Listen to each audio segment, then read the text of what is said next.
Most people do not retire late because they are prudent. They retire late because they are running the wrong operating system.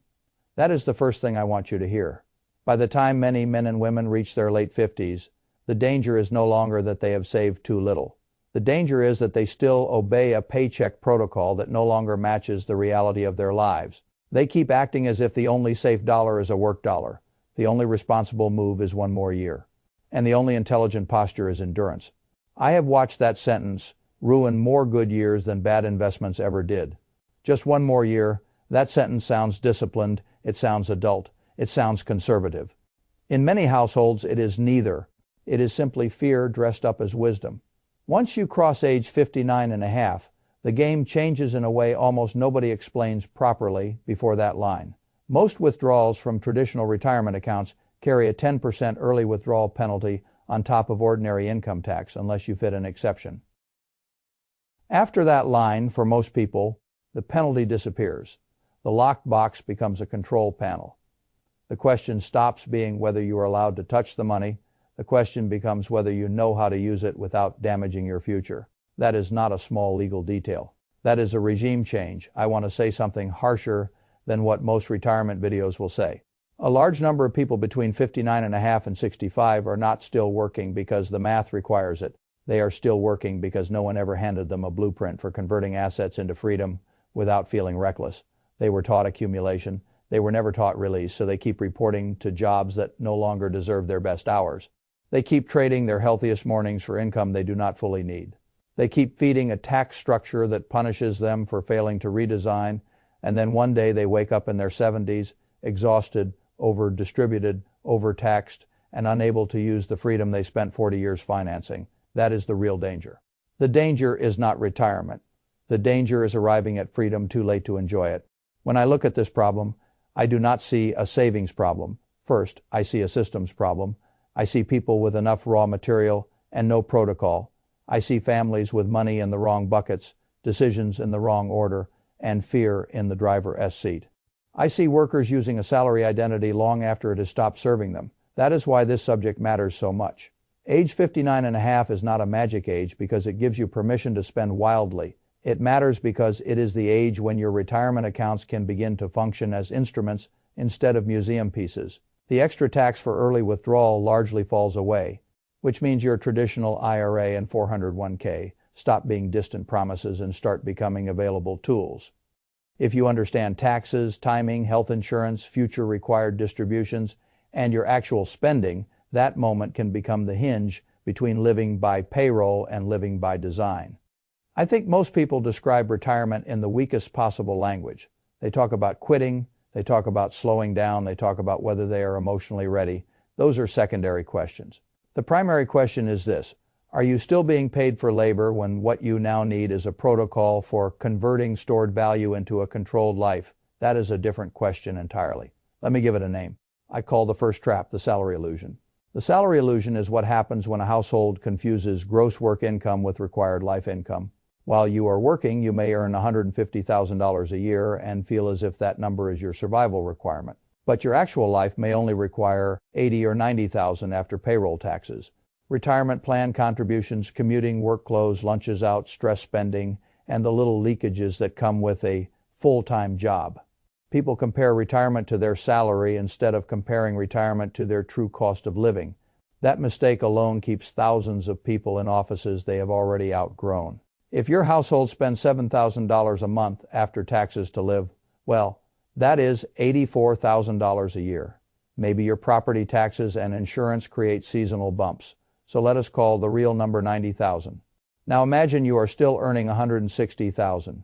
You pay federal tax, maybe state tax, payroll tax, you commute, you fund the life that supports the job that supports the life. By the time all of that is done, the gap between what you earn and what you actually need may be far smaller than your emotions tell you.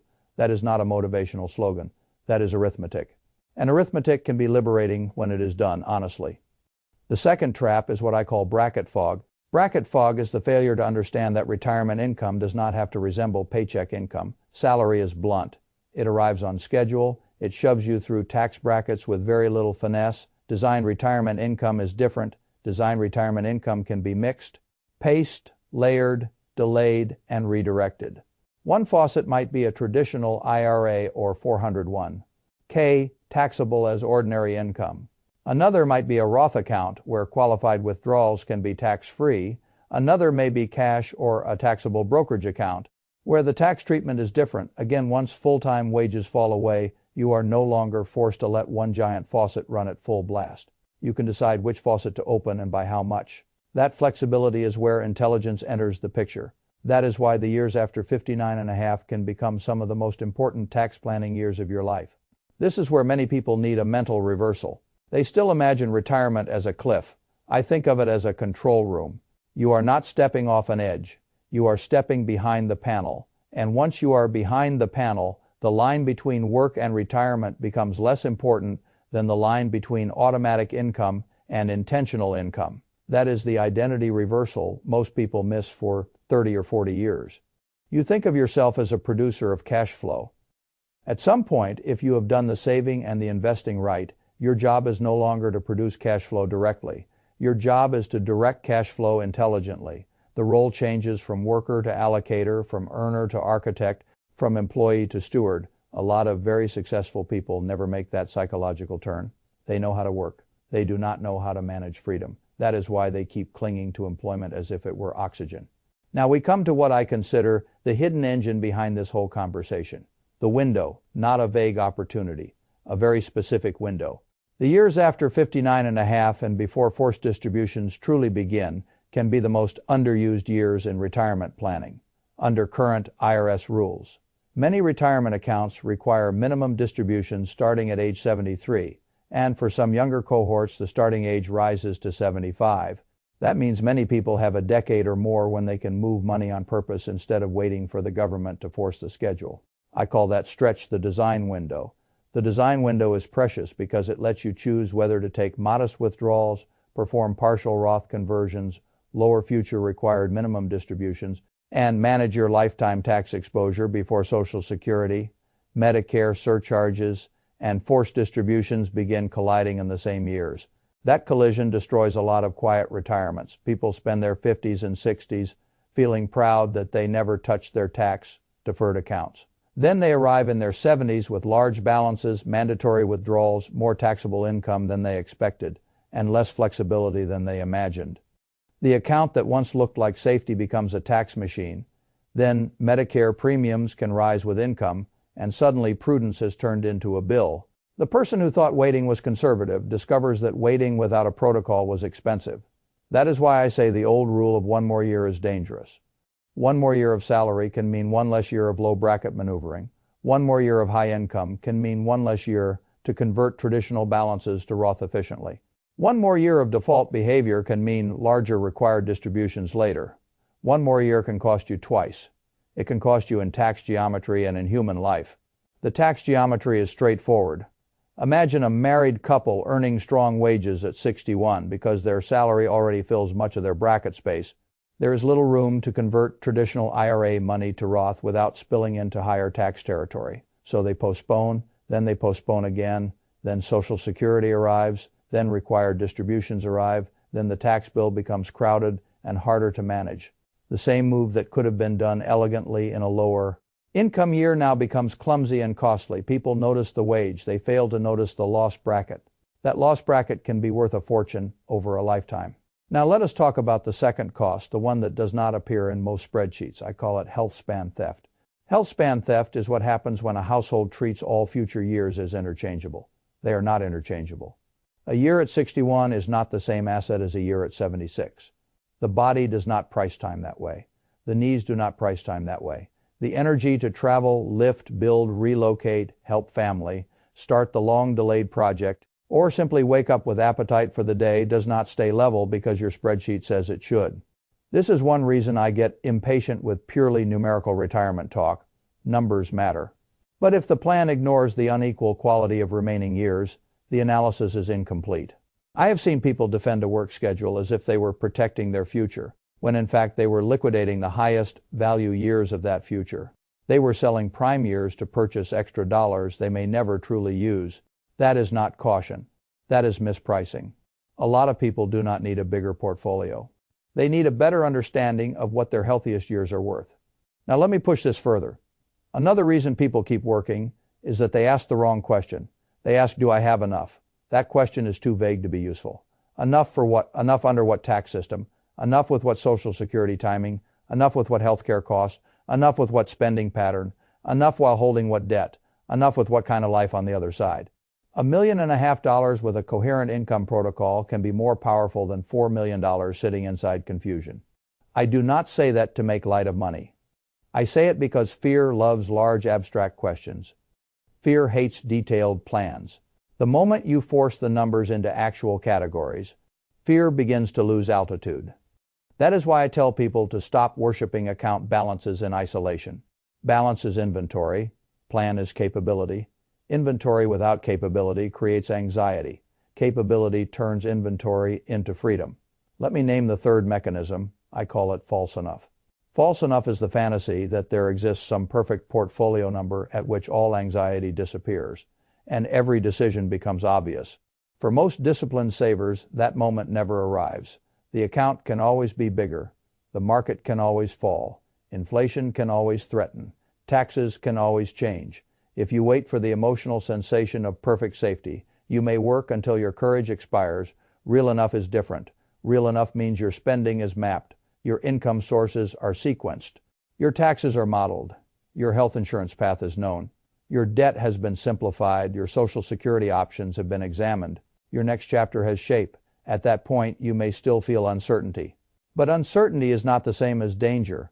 That distinction matters. If you are trying to make a mature decision, you do not need zero uncertainty. You need acceptable risk with a coherent protocol. That brings me to health insurance. The fear that holds many people hostage between 60 and 65. This fear is not imaginary. It is concrete. That is why it deserves math, not drama. Before Medicare eligibility at 65, many early retirees rely on AKA marketplace coverage. Costs can be substantial, especially in the early 60s, but the actual out-of-pocket picture depends heavily on household income because subsidies are tied to income.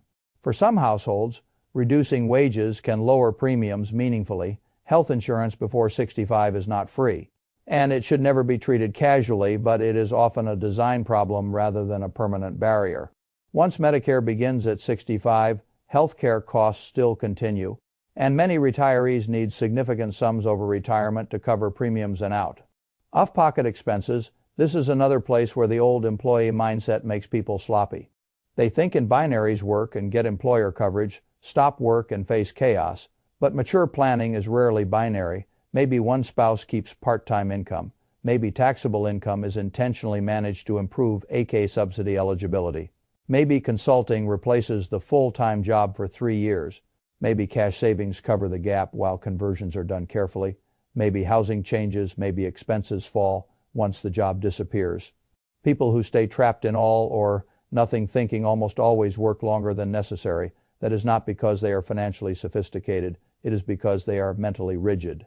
Let me show you what the experimental version of this thinking looks like. Suppose a couple is 60 and 58. They are still acting as if retirement is an event at 65 because that is the social script they inherited. But when we examine the facts, the situation is different. The older spouse can already see age 59 and a half in the rearview mirror. Their spending is $92,000 a year. Their mortgage is manageable. They have $1.7 million across retirement accounts, a taxable account, and cash. If the higher earner leaves full-time work, the household does not need to replace a $180,000 salary. It needs to close a much smaller gap after accounting for lower taxes, reduced work expenses, and perhaps temporary part-time income from the other spouse. Now the design window opens. Instead of drawing everything from one source, they can layer it. Cash covers a slice. Taxable assets cover a slice. A modest IRA withdrawal fills a lower bracket. Some money is converted to Roth while the bracket has room. Social Security is delayed if that serves the household better. The older spouse buys back time. The future required minimum distribution problem shrinks. The tax picture in the 70s gets cleaner.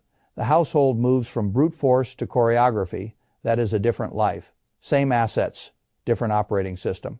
This is why I use the language of protocol and blueprint. Families do not need more inspirational retirement slogans. They need sequence. They need a process that converts a pile of accounts into a controllable stream of decisions. Here is the blueprint I would force every household to build before automatically agreeing to work until 65. First, establish the real spending number, not the fantasy number, not the number you tell yourself at dinner. The real one. Take the last 12 months. Add up housing, utilities, groceries, transportation, insurance, taxes, maintenance, medical spending, support for children or parents, travel, gifts, hobbies, and all the little recurring obligations that drain cash, separate required costs from elective costs. Then ask one brutal question. If full-time work stopped next month, which expenses would actually vanish, which would shrink, and which would remain stubbornly intact? That exercise alone changes people for the first time. They stop asking what retirement should cost in theory and start seeing what life actually costs in practice. Second, build the bucket protocol. I like households to think in time, not only in asset labels. What funds the next 1 to 3 years? What funds years 4 through 10? What funds the years beyond that? Cash and near. Cash may cover the immediate runway. More stable investments may support the intermediate years. Growth assets may remain in the background for the long haul. This is not just portfolio organization. It is emotional engineering, when people know the next few years are funded without needing to sell long-term growth assets at the wrong time. They become less fragile in down markets. Third, map the tax design window. This is where real intelligence begins. If wages stop or fall, what bracket does the household land in? How much traditional money can be withdrawn or converted before the bracket becomes uncomfortable? How does that choice affect future required distributions? How does it interact with Social Security timing? How does it interact with health care subsidies before 65? If a planner or software tool cannot model these interactions, the household is making a high-stakes decision with blunt instruments. Fourth, choose a work style instead of worshiping a retirement date. I do not care much whether someone uses the word retired. I care whether they are still surrendering prime life to a structure they no longer need. For many households, the smartest move is not full stop or full throttle. It is redesigned consulting. Seasonal work, a lower stress role, board work, flexible hours, a spouse continuing part-time. The point is not to preserve status. The point is to reduce unnecessary dependency on salary while preserving optionality. Fifth, eliminate expensive stupidity. That is my phrase for high-interest debt, disorganized accounts, forgotten old 401k plans. Insurance confusion and large recurring bills that quietly strangle flexibility. Some people can dramatically improve their retirement profile not by earning more, but by simplifying harder. A household carrying costly consumer debt while sitting on substantial retirement savings past 59 and a half may have choices it never properly examined. Those choices must be run through taxes and long-term consequences, but they must at least be examined. Sixth, interrogate Social Security with precision. The Social Security Administration makes clear that retirement benefits rise as claiming is delayed beyond full retirement age until age 70. That means claiming is not a moral decision. It is a pricing decision. The right answer depends on health, spousal coordination, tax impact, cash flow needs. And longevity assumptions. Lazy thinking here can leave a lot of lifetime value on the table. Seventh, write the next life contract. This is where most financial plans collapse because they are secretly not life plans at all. If you stop full-time work, what are you protecting? That is worth a redesign. Who do you want more mornings with? What neglected responsibility becomes possible? What skill, craft, service, travel, relocation, or family role becomes real? What kind of grandfather, grandmother, spouse, son, daughter, neighbor, mentor, or builder are you trying to become? Without an answer, work will always feel safer, because work always gives structure. The person who cannot imagine a next chapter will remain loyal to a current chapter long after it turns predatory. Now, I want to say something more personal. When people hear the name Warren Buffett, they often imagine one giant lesson. Invest well, be patient, let compounding work. All true. But there is another lesson hiding underneath. The purpose of capital is not admiration. The purpose of capital is function. Money is supposed to serve life. If it only enlarges the account and never enlarges the freedom, then somewhere the protocol broke. I have no interest in telling a 60-year-old who is miserable, financially prepared, and physically still strong that the noble move is to grind 3 or 5 extra years simply because that sounds responsible. Responsibility to whom? To a social script, to a frightened inner voice, to a spreadsheet that treats age 61 and age 76 as equal units of consumption. Number, my standard is higher than that. I want the decision to match reality. Reality says the decade around your early 60s is not just a money decade. It is a leverage decade. Choices made there ripple forward into taxes, healthcare, lifestyle, legacy, and the emotional quality of the years that follow. If you sleepwalk through that decade, you do not merely delay retirement. You surrender one of the most strategic windows in your entire financial life. That is why I want you to think in terms of danger signals. Signal 1 is persistent confusion. If you are 59 and a half or older and still cannot answer which accounts would fund the next 5 years of life, your problem is not lack of intelligence. Your problem is lack of structure. Signal 2 is vague enough. If your answer to retirement timing is "I just want a little more," you are operating from emotion, not design. Signal 3 is hidden tax concentration. If the majority of your wealth sits in tax, deferred accounts, and you have no conversion or withdrawal strategy, you are not being conservative. You are building a future tax problem. Signal 4 is health postponement. If you repeatedly say you will travel, relocate, restore the house, spend time with grandchildren, or live differently later, but later keeps getting pushed back, you are paying real life for symbolic security. Signal 5 is identity lock. If the thought of reduced work makes you feel useless rather than merely uncertain, then work has become more than income. It has become your proof of relevance. That is a psychological issue disguised as a financial one. Adults should be willing to diagnose all 5. Now let me tell you a story, because stories expose what formulas hide.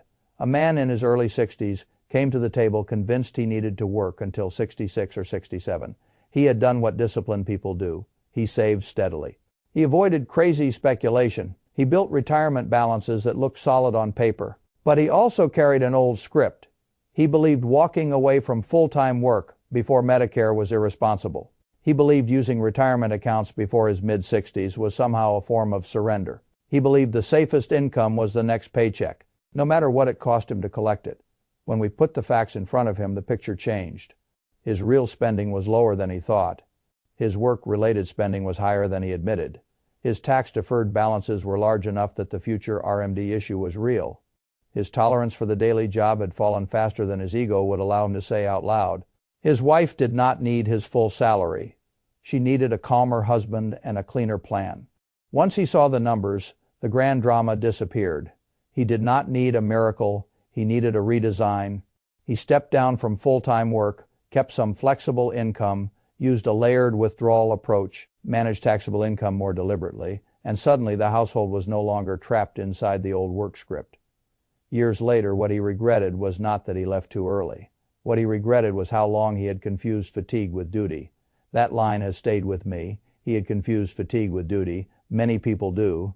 They think being tired proves they are being honorable. Sometimes it only proves they are overdue for a protocol change. If you want the clearest expression of everything I have said, here it is. At 40, the central financial skill is accumulation. At 50, it is protection. At 60, it becomes design. People who fail to make that transition stay rich in assets and poor in freedom. And that is a tragic outcome, because it is avoidable. Now let me be careful. I am not telling every person at 59 and a half to stop working.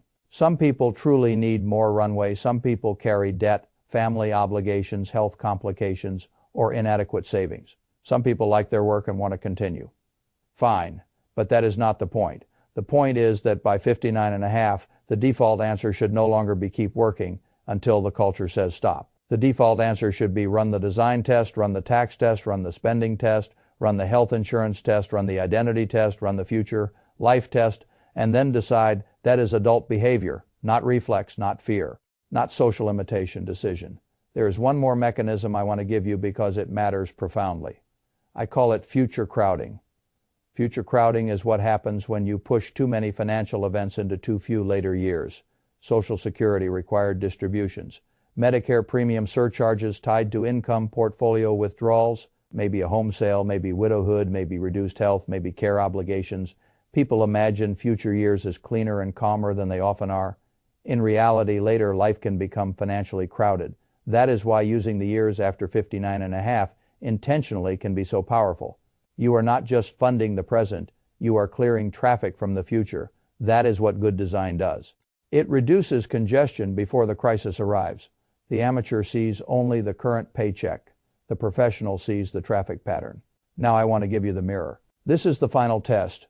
Go somewhere quiet tonight and answer this without performing for anyone. If full-time work disappeared, 6 months from now, what exact number would your household need from savings and investments to preserve a life you actually respect, after accounting for lower work costs, taxes, possible part-time income, and the timing of future benefits?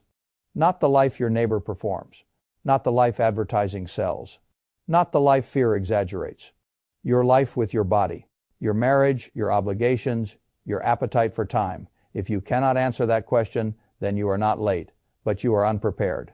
If you can answer it and the number is smaller and more manageable than you expected, then you may be standing at a threshold you have been taught to ignore. That threshold is not retirement. It is authorship. It is the moment you stop letting institutions, habits, and vague fear write the script for your 60s. It is the moment you sign a contract with your future self. The contract is simple. I will not waste healthy years to avoid doing clear math. I will not confuse a paycheck with safety. I will not protect tax inefficiency because it feels familiar. I will not leave my life trapped in an outdated operating system. I will use capital the way it was meant to be used, deliberately, intelligently, in service of a life that fits. That is the real meaning of 59 and a half. Not permission to spend, permission to redesign.